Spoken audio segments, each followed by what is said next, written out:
Back to the phones, Chris in Los Angeles. Leo Laporte, the tech guy. Hi, Chris. Hi, Leo. My name is Chris. I'm rebuilding a house in Southern California, and one of the things that I'd like to deploy is home automation in the home.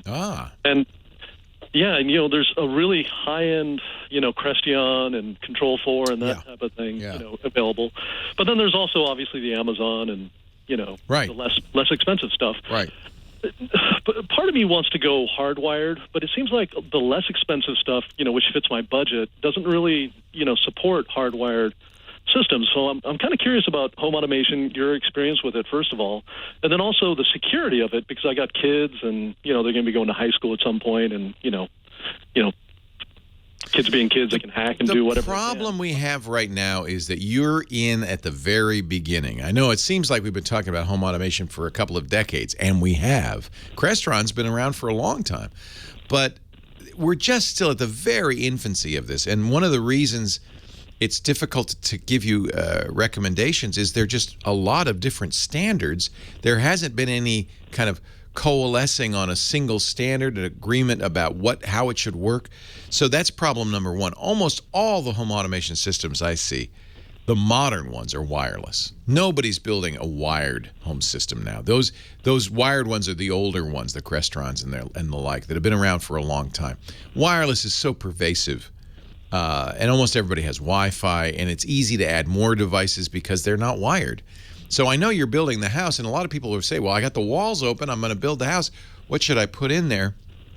I guess future-proofing it would probably be a good idea to put not any particular kind of wire in there, but put conduit in, a tunnel, so that you could pull other wire if you wanted to at some point.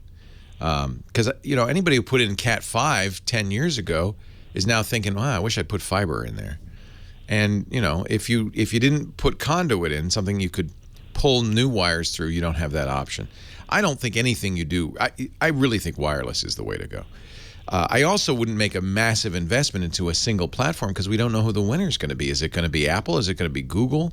Is it going to be Zigbee? Or is it going to be, Z-Wave? Or is it going to be Smart Things, Samsung's solution? There's too many, and there's no agreement.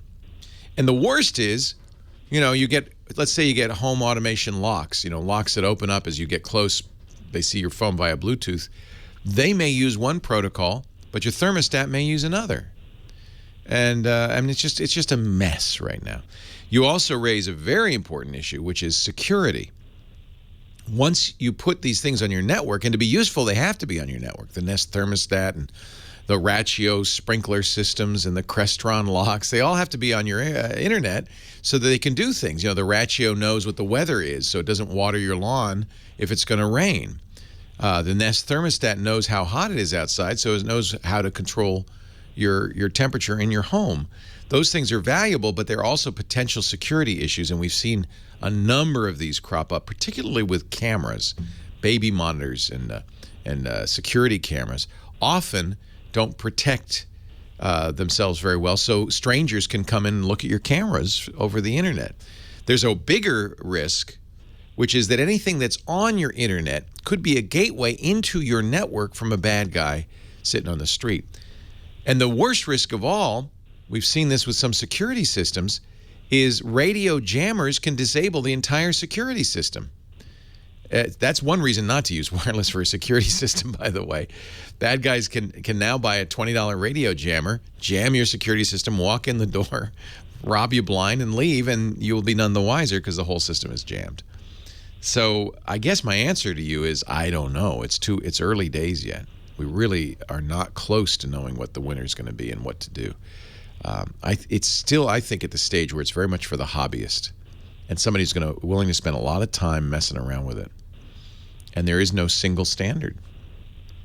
Right. So getting back to the wireless side, it sounds like you're kind of leaning toward the wireless in the future. Wireless is a huge convenience, but it's also a risk. So do you think that I'll pull conduit tunnels to all the televisions and that type of thing? I would do that. I that. should also to the power plugs as well, or do you think that those? No, I think you're going to be wireless. I think any reasonable solution will be wireless, and that's fine because we know what needs to be done to make these secure. They can be made secure. It's just that up to now, the companies that have made this stuff are kind of no-name Chinese companies that have no interest or care or maybe even knowledge about security, and they're just cranking stuff out.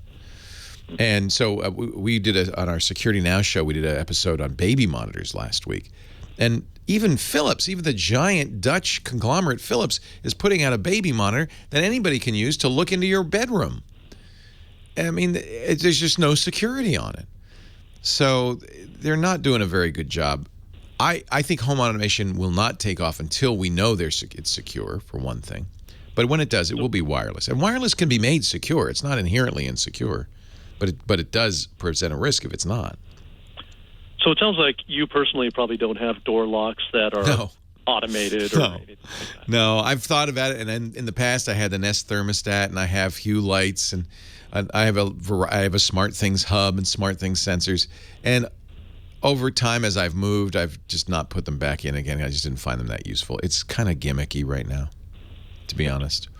I think for right now, I wouldn't worry about a massive home automation. I mean, if you wanted to, very, very wealthy people will put in, for instance, Crestron, so you can push a button and the movie screen comes down in your home theater and the curtains close, the lights dim, the music comes up, and the popcorn starts popping.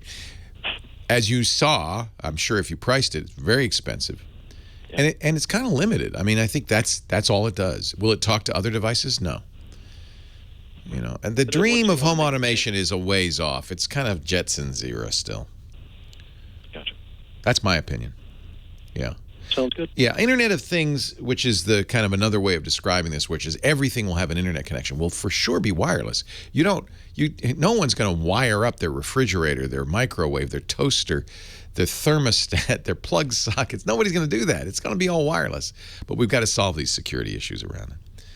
It's challenging because you're building the house now, and you're probably going to be in there for 20 years or 30, whatever. And, in 20 years, will this be different? Yeah, the landscape will have changed dramatically. What will it look like? I have no idea. I don't think anybody does. Anybody who's telling you they know what it's going to be is rooting for a technology as opposed to knowing that it will succeed.